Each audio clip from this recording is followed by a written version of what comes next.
Wednesday captive audience, and it is Don Anderson and myself.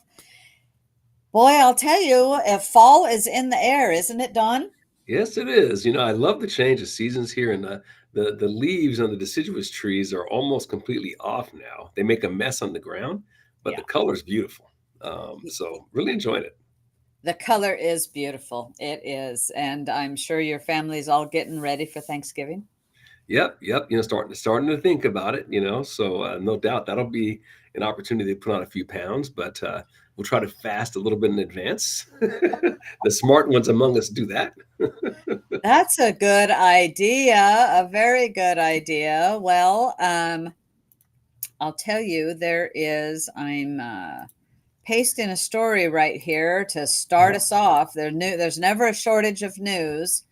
That is And true. this is from the Daily Caller, an article that came out today that elite universities that are hotbeds for pro Hamas activism got billions in federal grants and tax benefits. And I will tell you, they've all over the US receiving over $33 billion in grants and contracts from the federal government since 2018.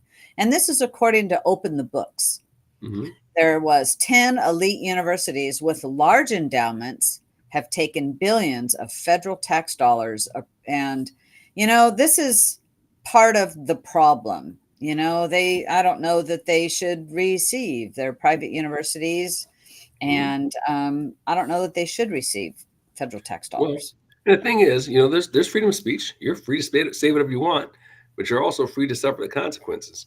And if they're going to actively support things that are anti-America, and then let's face it, anti-Semitic, which is a lot of what we've seen, then I don't know why in the world we would support these universities that are really traitorous with tax dollars. I don't get it. I think one of the great things that's kind of come out of all of this is a lot of large private donors are pulling their money away from these Yes. places, which is exactly what they should do. It's always amazed me, particularly that so many Jews, wealthy Jews, would vote Democratic when they're clearly anti-Semitic and have been so for a long time.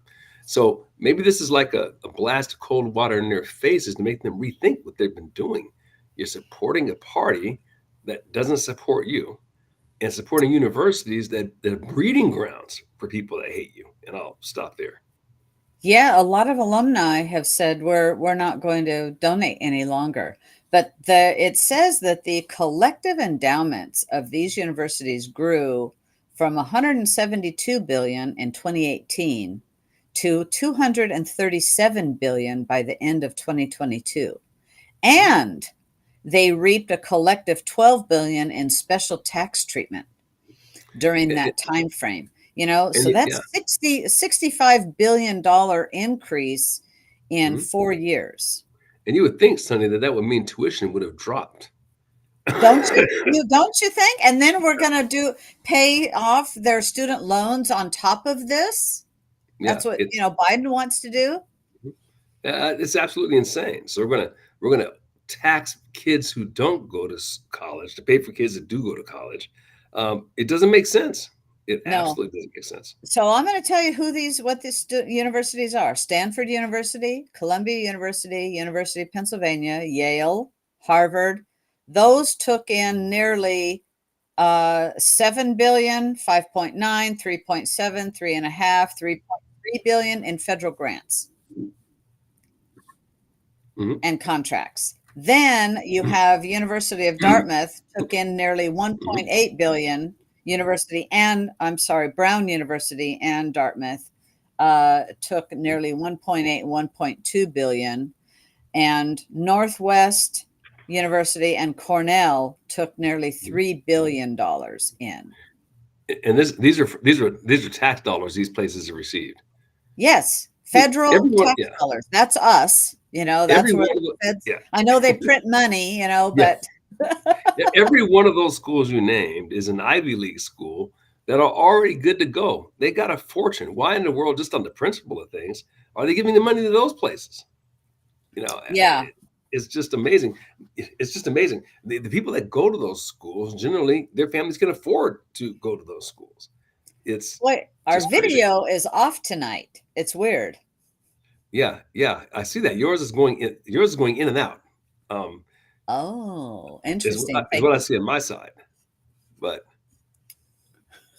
Okay, well, is mine going in and out on your side? no, Okay. mine looks like it's fine, and yours is slow in a slow motion. That's what I'm seeing over there. But we're going to press on. Hopefully, Okay. it'll all straighten up. Okay. Um, yeah. Anyway, this is crazy that these universities are receiving this much money, billions in federal grants, and yet Biden administration still wants to pay off student loans. And when you're receiving this type Mhm. of federal money, you're right. You nailed it. The tuition ought to be a lot lower. Right. Yeah. And it's to support professors who, for the last, what, 5 or 6 years, we've seen nothing but anti free speech, anti, First Amendment language from those universities. If you are a conservative speaking in those campuses, we watch people get shouted down. We've watched events get canceled, events not being allowed to go forward in the first place, constant interruptions. Um, with no support of the universities for free speech, at least freedom of speech when it comes to ideas they disagree with. So, why in the world would we be using tax dollars to support that? The other thing is parents have to be more selective about this too. If you're a relatively conservative parent, you got to take that into account. Why would you pay money to send your kid to a place that's undermining your values, undermining your kid actually, and undermining the country? Right. And they are absolutely. They are. In fact, I'll tell you, I just posted another story here that a judge has suspended a California community college's diversity, equity, and inclusion rules. Hmm. And this is in Bakersfield, I believe it is. Hmm. Yeah, Bakersfield Community College. A professor there, Damon Johnson, filed a lawsuit in June and alleged that a colleague had been terminated for expressing his political beliefs. And so the lawsuit asked for an injunction against the rules, and they have received it. And I think that is really good. Yeah. We have to push back on this stuff that's happening for sure. And the great thing about that is that's like local, and we've talked about this before. So much of our energy is spent on national issues, but these things are really won locally. So when you start seeing things like that happen in local communities, and that is starting to happen, people are refusing to put up with it, and that's what's going to change it. People are getting involved with school boards, running for those offices, getting people booted who have these crazy policies. So that's a real positive. Well, it is. And something that's another positive, now that's on a totally different topic. A U.S. appeals court orders the Biden administration to conduct Gulf oil and gas auctions for leases for the sales of that and offshore oil drilling within 37 days. That is going to be a win for America. So they have to do that. Hmm. And unless, of course, and this is the appeals court. So they would have to appeal this to a higher court. He might do it. Although this is an election year, you would think they would want to be supplying Americans with affordable oil, right? Yeah, and I think in normal circumstances, Sonny, if we had a normal press that was reporting this thing relatively fairly, then they would behave. But since the press suppresses this stuff, you might go into an election cycle thinking this is a sort of issue that the Biden administration would not want to do this and have it out there. But Yeah. the fact is, nationally, it's not going to get reported.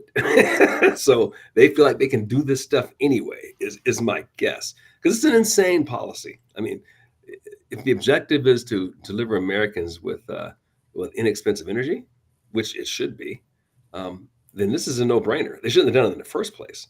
But that's not their goal. I think that's pretty No, obvious. no, it isn't.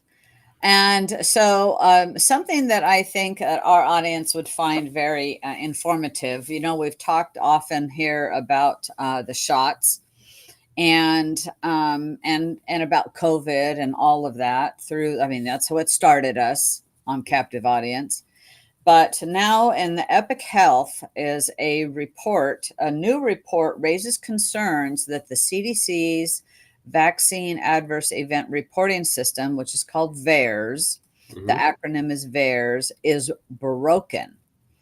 And they found this, there's an investigation that found the CDC isn't following its standards for maintaining VAERS and is missing safety signals and essentially maintains two databases. This is not what they're not following their own rules and their own protocols that they have followed for decades. Hmm. And why is that? Yeah. Well, you you almost have to. It leads to places you don't even want to reach those conclusions. You really don't want to think that. But what other conclusion are you to reach other than you don't want the data to be tracked? Um, because you don't want to know the information that's coming out of it. Right, exactly. And this is our nation's primary early warning system used to detect possible safety problems with vaccines, and it's overwhelmed, Mhm. apparently, raising concerns the system may be broken and isn't being adequately managed by the CDC, according to this new investigation. Mhm. So the report published was originally published November 10th and found that the VAERS has received an unprecedented number of reports attributed to the vaccines, COVID-19 vaccines specifically, and there aren't enough staff to meet the requirements for reviewing and following up with serious reports, including deaths. And additionally, the investigation revealed that the VAERS is neither transparent, user friendly, nor responsive, and suggests the government essentially maintains two VAERS systems, only one of which the public can access. That is alarming. Yeah. Well, what it's doing is completely undermining public trust in the medical system, medical establishment. I mean, think about how you're going to feel the next time something comes around. Are you going to like believe them? Yeah. Um, I think the majority of people are just not. Um, they still have these vaccines out there now. Only like 2 or 3% of the population is doing it, which shows you that they just don't trust you anymore. And Yes. rightfully so. Yes. And so also in this article that I posted there, the Florida surgeon, there's another article that's related that the Florida Surgeon General warns life-threatening VAERS reports are up 4,400% Mm, since the COVID-19 vaccine rollout. That was from a report of February 17th of this year. mhm, And on October 4th, another of 2022, another story's headline is that there is a backlog of data, causal data, data removal in the VAERS reporting system. So, and it does lead to mistrust. I saw a headline of a video of somebody who I'm trying to think of the person's name. It's not somebody that I'm always familiar with. That he had stated that what, I'm not going to go to the doctor for my any everyday stuff like that. I just mhm, refuse. They want to.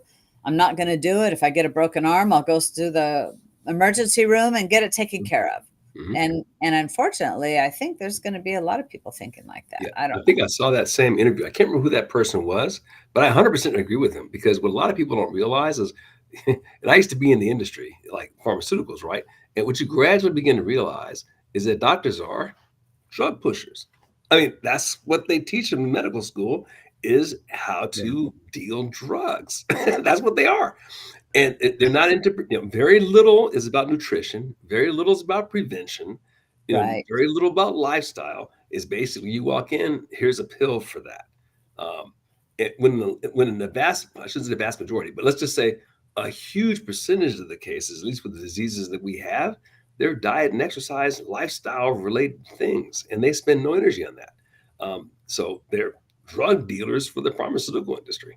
Um, and this vaccine thing, what's so hideous about this is, at least with drugs before this, those drugs were at least vetted, and had an approval process, and they Yeah. were tried and tested, and knew they were safe and effective.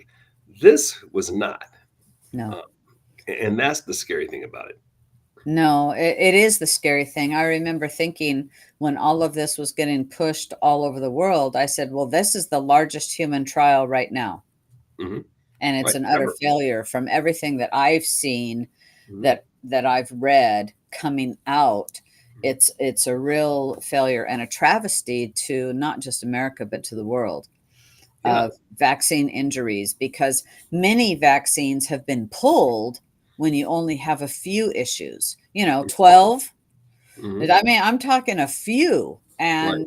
and yet there's so many varied that it's not adverse events Hmm. to those that have had some. Not everybody, clearly not everybody is having a bad reaction, thank God, but there's a huge number that are, and the events of the myocarditis is just Hmm. astounding, especially in children. Oh, I mean, any other product would have had, at a minimum, a black label on it, Yeah. right? Or it would have been pulled from the market. Any other product, historically, has had that happen, and nothing's happened here, and they're not even liable. It's just mind numbing. Although it sounds like those barriers are starting to fall also, as more and more people are positioning themselves to actually be able to sue these companies, which would be great. Yes, yes. So it's, I'm glad that we continue to bring awareness about it and talk Mhm. about it, because this is important, and you are not going to learn about this on any mainstream media whatsoever. And so again, this is from Epic Health and Epic Times, and I thought that this was a good story for us to have some talk about.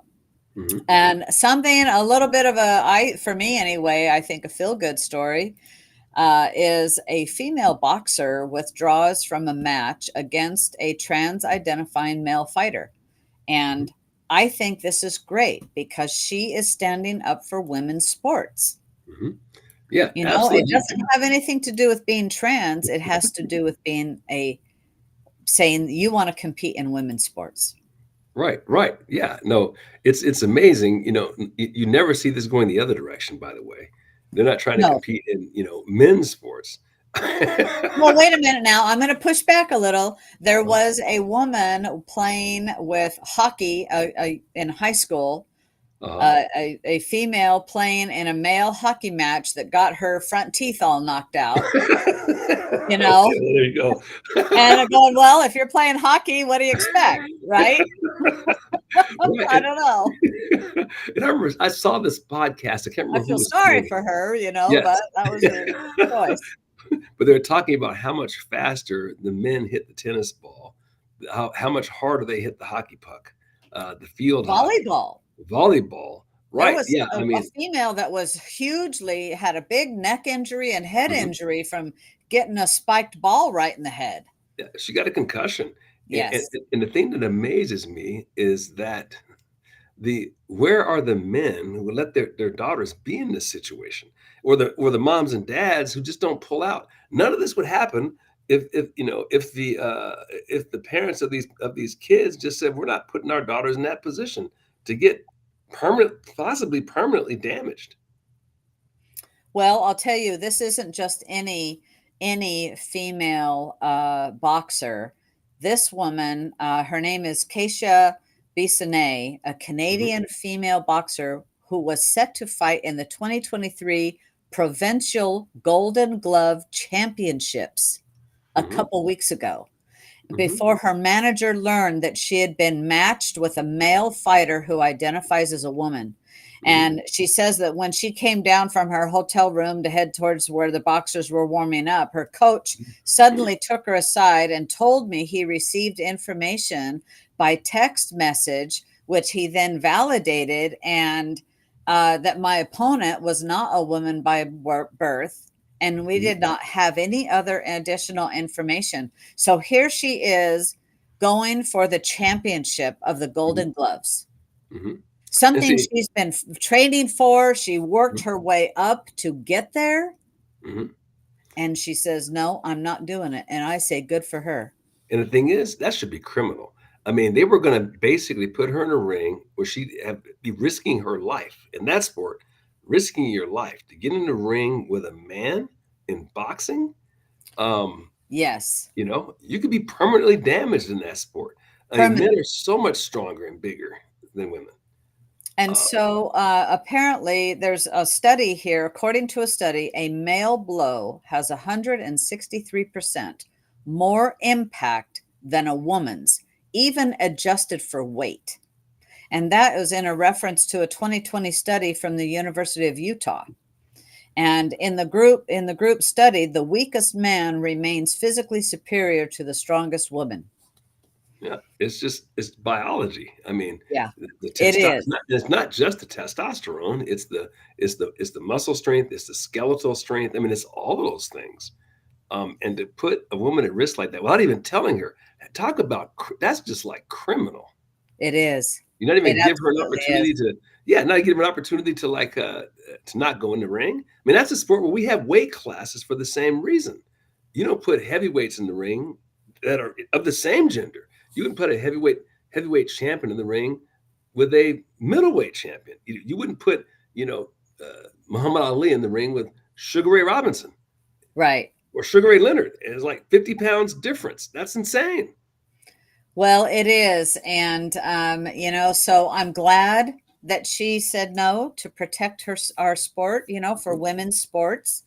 I just commend her because, my heart goes out to her, because, she's fought hard and long and trained hard and long to get to where she's at and then come to that end. But good for her. But you know what, though? She holds out. It'll come back around. If Yeah, everyone was doing what she did, it wouldn't be an issue. absolutely. Yeah, Absolutely. I you can't have agree. a fight if you got no fighters. Yeah, yeah. And so let's see. Another kind of little bit of a feel good story is, we talk about immigration on here and the mass migration into America. Well, Hungary's Prime Minister, Viktor Orban, Hmm. he has rejected illegal migration into his country. And he says Hungary belongs to Hungarians. Yeah. Yeah, I think he's absolutely right. And if you're going to immigrate to the country, it should be legal immigration, and you got to vet the flow of that immigration. Because if you have too much of a different culture, then it's going to destroy your culture. It's not going to fit, and you're going to have problems. So the people have not they have to come into the country at a rate at which they can assimilate into that country. I'm sure he's not saying no immigration. He's just saying no mass illegal immigration, and He he's is saying 100% right. only no mass illegal immigration into his Yeah. country, including Mhm. mass Muslim migration. He Yeah. said, quote, "They want to force us to build migrant ghettos, and we Hmm. have to fight that." Hmm. He also said that last week that Europe has not been allowed to talk about the fact that migration and terrorism go hand in hand. But Hmm. a new Secret Service report proves that what only Hungarians dare to say in the past is exactly right. Hmm. So you know what? I think, I think that's great. There's every country should have sovereign borders, Hmm. and they have the right to who they want to admit into their country and not be forced by other countries. So I just say kudos to Hungary for standing up for themselves, and I just wish Hmm. that the Biden administration would be doing that. Well, we're never going to get that from them because they're one world government people. That's basically what this is about. And one world government has like no borders, right? That's really where we are. There's never been a country in history that has not exercised its right to its own sovereignty, and having its own borders. I mean, that's like insane. It doesn't make any sense whatsoever. And countries that have too much mass integration like that, they fall apart. It's just if you go back to the Austro-Hungarian Empire, for example, in World War One, they had something like 30 or 40 different languages. Can you imagine trying to run a military in a war when your troops, you're a captain, you got 30 different languages, and you're trying to like run a regiment? It's No. not gonna just from that context, it tells you it's not gonna work. And it's one of the reasons why the empire doesn't exist anymore. You've got to have common language, common values, that so that you can hold together as a country. It doesn't mean you have to be the same race and look alike. Most of the world, that's one of the things that makes the United States different. Most of the world is like that. You have to look alike. Here, you don't have to look alike. You just have to believe in basic, tenets and values. And if you accept those and you come in the right way, welcome aboard. But to have this, Absolutely. yeah, but to have this illegal immigration, I'll tell you, here's another positive of that too. I saw an article, I can't remember where I saw this. It was in Chicago, and there were people from like South America that had migrated here because of all the free goodies. And then when it didn't materialize, they're like, they're sleeping on the streets in Chicago, like we're better off back home. So now they want to go back. Well, But see, it's good, important for good. They Chicago. found out it wasn't. In fact, I think one of the quotes was, "America's lost. They're not the land of opportunity any longer, and so they're leaving." I don't let the door hit you in the ass. Right. No, exactly. Well, Chicago's it depends on how you define opportunity. If it's the Right. opportunity to be a moocher, Exactly then right. not. Exactly Right. right.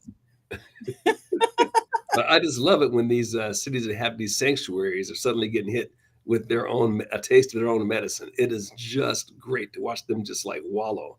New York City, Chicago, places like that. They didn't want to hear anything about what the border states were going through. But now Yeah, that they have these encampments all over their own streets and their schools are overflooded and overloaded, now they want to cry. It's awesome. But they only have to blame themselves and the people they've been voting for. So they can change that. that's true. So I have to apologize to our audience tonight. Our audio is perfect. The video portion is not, but the audio portion is perfect. That that's funny. So, because I see something completely different, I guess, than you on my side. Okay. Yeah, Well, there we what's are. happening? But Right, I'm but not you sure know what the what? It audience all is. is all sounding good. Yeah, okay. The main thing is you can hear us. That is what I'm hearing. That's what I'm hearing. Well, listen, I just posted another story. We've talked about Oregon's education, right? Mhm, Well, or lack thereof, and they just keep lowering the bar. Well, now Oregon is giving out 35 million in grants to programs training workers for high demand industries. So we've lowered the bar that you don't have to pass any tests essentially to graduate from high school, not just for 1 year or 2 years, but I believe we're up to 4 years now. mhm. And through like 2030 or 20, well, where it said that's not that, maybe 2028. Mhm. And, I think some of this might be good, but it's the largest round of funding awarded so far under the Future Ready Oregon plan that was That's the approved by the Democrats in 2022. It says state lawmakers, but I'll just say Democrats. well, see, Sonny, I would feel a lot better about that if you took the 35 million, was it a million or billion? Million? Million. Take the 35 million and take it away from the public schools and then give it to the businesses. Now that would make sense, right? Right, right. Yeah, free enterprise, I'll tell you what, they'll help you. But I will say they're going to be helping some community colleges. And so projects at 7 community colleges were among those to receive Mhm, funding in this round of grants. mhm, Mount Hood Community College in East Multnomah County is creating a mobile training lab for advanced manufacturing careers with a focus on the semiconductor industry. mhm, Other recipients is like organizations like the Boys and Girls Club. mhm. I don't think that's where it should be personally. That's just my personal opinion. And tribal communities. So the Confederated Tribes of Umatilla Indian Reservation, which is where I'm at, Mhm, not on the reservation, but in Umatilla County, and also the Pendleton-based Blue Mountain Community College mhm. is to provide training and credentialing in unmanned aircraft systems. So at the Pendleton Airport, we are doing a lot with the unmanned aircrafts. And I Mhm. think that's great. We also are doing, they're revamping Blue Mountain Community College to provide training for jobs that are locally right around here. I think they even have training for people that are working at data centers, because we have data centers in Morrow County and Umatilla County. Mhm. And also, we have wind turbines, industrial wind turbines here, and industrial solar panel Mhm. sites here as well. So Mhm. they might be having that. I know that they're kind of revamping what Blue Mountain Community College is doing. But still, to have all of these, we've got teacher strikes going on in Portland, right? Mhm. And our education system in Oregon is like at number 50. We're in the gutter. And so now Oregon's gonna give the taxpayers money out to train for higher demand industries. Yeah, I don't know. You know, if if the companies are direct, community college is definitely better than universities. By the way, I mean they're closer to Yes, the ground. It's closer to when you get out of there, you have a skill that you can implement. Even better if if companies are partnered with them, so they're literally going through a company training program yes, that maybe is run through a community college. Now that seems like it's something that would have legs because when you graduate, and that company's going to hire you. You walked right into a job. That yes. is great as That opposed to is the good. university thing where they hand you a piece of paper and say good luck and you can start paying back that 100 Yeah. grand in about 6 months. Yeah, I agree. And so it's there's I the community colleges is a great thing to for getting training and being able to go out. So this sounds like a little bit of an apprenticeship, sort of, but Hmm. it's not. But at least getting trained to actually do something, Hmm. and I do think that's a good thing. But I wanted to talk about it just because of Oregon's failing education system. Hmm. Oh, You they've know? literally taken away standards. Oh yes, they have. They Yeah, I have. mean, how can you have no standards and give somebody a diploma? It's meaningless. So for those people that are going to junior college, kudos to you. Learn something that you're going to actually be able to go out and make money at. You can forget the diversity, equity, and inclusion stuff, and something to actually go out and make money. There's lots of trades that you can walk out the door, earn money while you're in apprenticeship, and walk out the door making 100 grand or more. Yeah, learn how to actually do something Yes. besides protest in the street, which Yeah, is what you learn absolutely. from the university. Yeah. Well, I have a bummer of a story. A little bummer, is electricity is going up 17%. Hmm, wonder why that would be. Well, so it says that nearly half of Oregon residents will see a huge jump in the cost of their utilities next year after the Public Utilities Commission approved PG&E's request to increase rates by 17%. But this was after Pacific Power raised its rates 14%. So now you've got like the whole state pretty much covered, anywhere from 14% and 17%. And PGE serves 44% of Oregonians. Did you catch what their justification was? I'm just kind of curious as what is their public justification for this? I wonder. That's a very good question because it is I don't see the justification in this. They Mhm. have to pay, they're supposed to maintain their transmission lines and Mhm. upgrade, and because that's their job, right? They're in Mhm. there to provide power to citizens, businesses, industry, and they need to maintain their infrastructure. Mhm. But why are they doing it?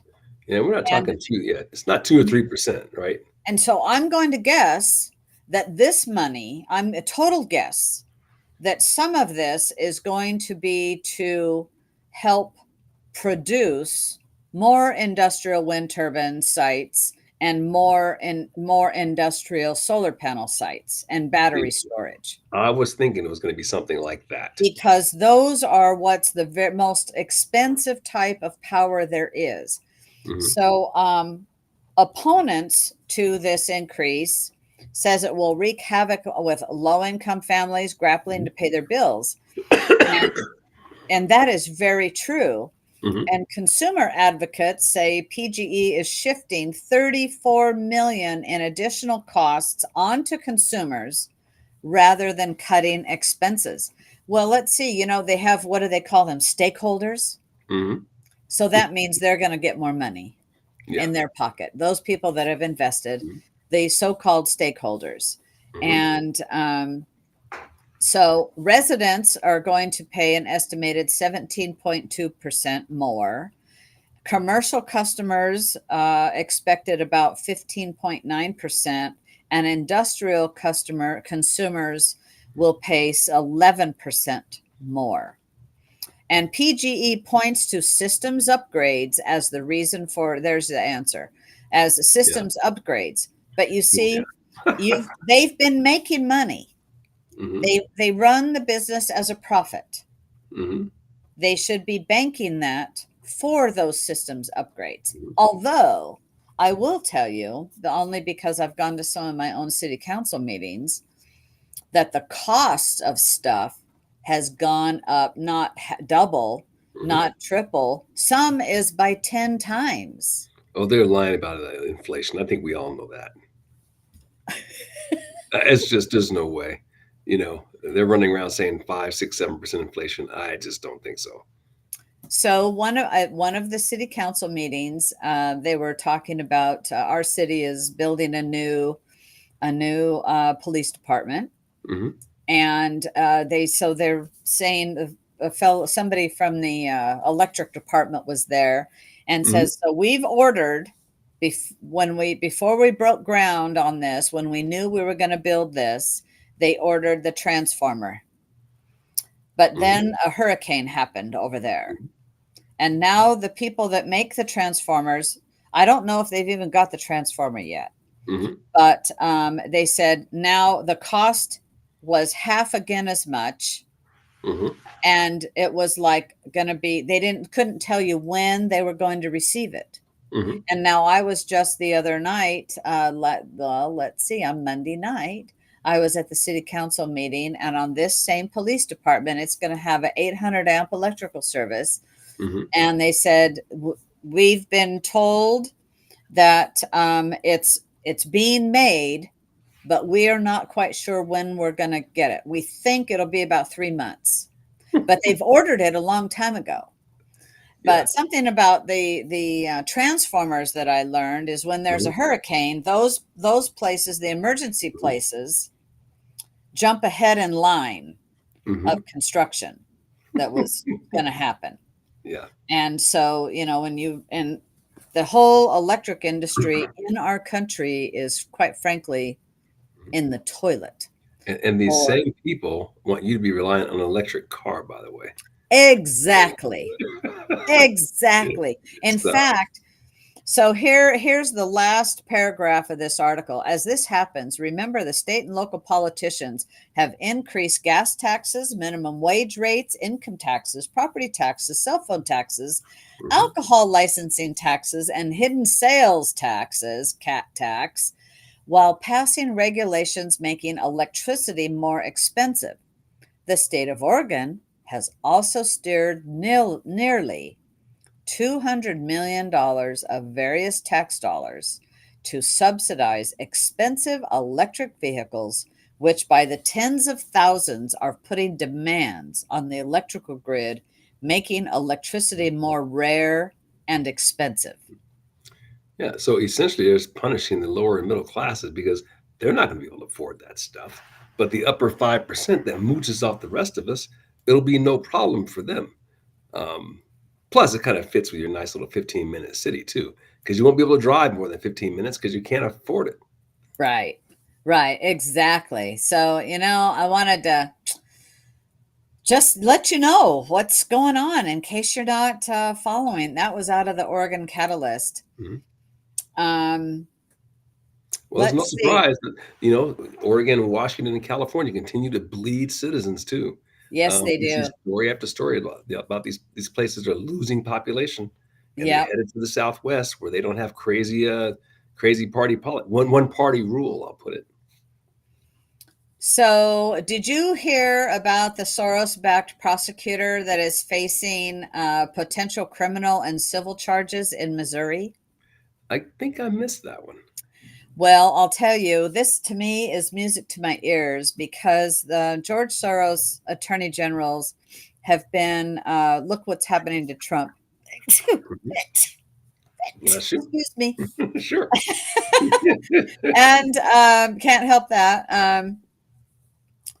And so she has actually quit her job Hmm. to avoid being charged.